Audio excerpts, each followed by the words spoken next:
Hello guys, welcome to blue diamond. അപ്പം ഇന്ന് നമ്മൾ കൃഷിയാണ് നോക്കുന്നത്. ഇത് നമ്മുടെ അച്ഛമ്മേൻ്റെ കൃഷിയാണ്. അപ്പം വെണ്ടയ്ക്കൊക്കെ ഉണ്ടായിട്ടുണ്ടായിരുന്നു. ആദ്യം നമുക്ക് തീരെ വെണ്ടയൊന്നും ഉണ്ടായിട്ടില്ലായിരുന്നു. പിന്നെ അച്ഛമ്മ കഞ്ഞിവെള്ളം, ചാണകപ്പൊടി അതൊക്കെ ഇട്ടപ്പം പിന്നെയും കുറച്ചും കൂടെ വിളവെടുപ്പ് വന്നതാണ്.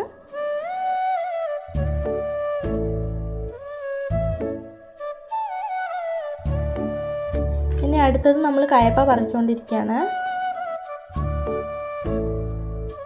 അത്യാവശ്യം കയപ്പയൊക്കെ നമുക്ക് ഉണ്ടാകുന്നുണ്ട്. ഇതാണ് നമ്മുടെ കയപ്പ തോട്ടം എന്നൊന്നും പറയാൻ പറ്റില്ലെങ്കിലും ചെറിയൊരു രീതിയിൽ അച്ഛമ്മ ഉണ്ടാക്കിയതാണ്. ഹോസ് വഴി നമ്മൾ ഡ്രമ്മിൽ വെള്ളം നിറച്ചിട്ട് അതിൽ നിന്ന് ഡ്രമ്മിൽ നിന്ന് കോരിയിട്ടാണ് നമ്മൾ ഇതിലേക്ക് നനയ്ക്കാറുള്ളത്. ഇപ്പോഴാണ് ഇളവൻ്റെ കായ് നമുക്ക് പിടിച്ചുകൊണ്ടിരിക്കുന്നത്. ഇതാണ് നമ്മളുടെ ഇളവൻ. ഇനി അടുത്തതായിട്ട് നമുക്കുള്ളത് വെള്ളരിയാണ്. ഇതാണ് വെള്ളരി. വെള്ളരി ഉണ്ടാകുന്നതേ ഉള്ളൂ. ഒരുപാട് ചീര നമുക്കുണ്ടായിരുന്നു. അപ്പം ഇതാണ് ചീര. അപ്പോൾ നമ്മൾ കുറേ എണ്ണം പറിച്ചു, പിന്നെ കുറേ പേർക്ക് കൊടുത്തു. പിന്നെ ഇതാ ഇവിടെ ഒരു വെള്ളരി ഉണ്ട്. പിന്നെ ചീര നമ്മൾ കട്ട് ചെയ്ത് കൊടുത്തതുകൊണ്ട് ചെറുങ്ങനെ ഉണ്ടായി വരുന്നുണ്ട്.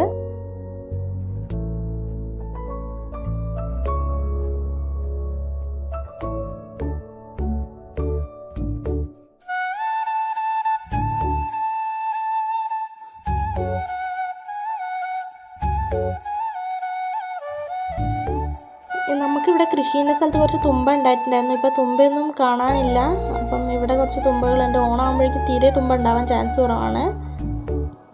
പുറത്തുനിന്ന് വരുന്ന പച്ചക്കറികളൊക്കെ വിഷമുള്ളതായതുകൊണ്ടാണ് അച്ഛമ്മ നമുക്ക് ഇവിടെ തന്നെ കൃഷി ഉണ്ടാക്കി തരുന്നത്.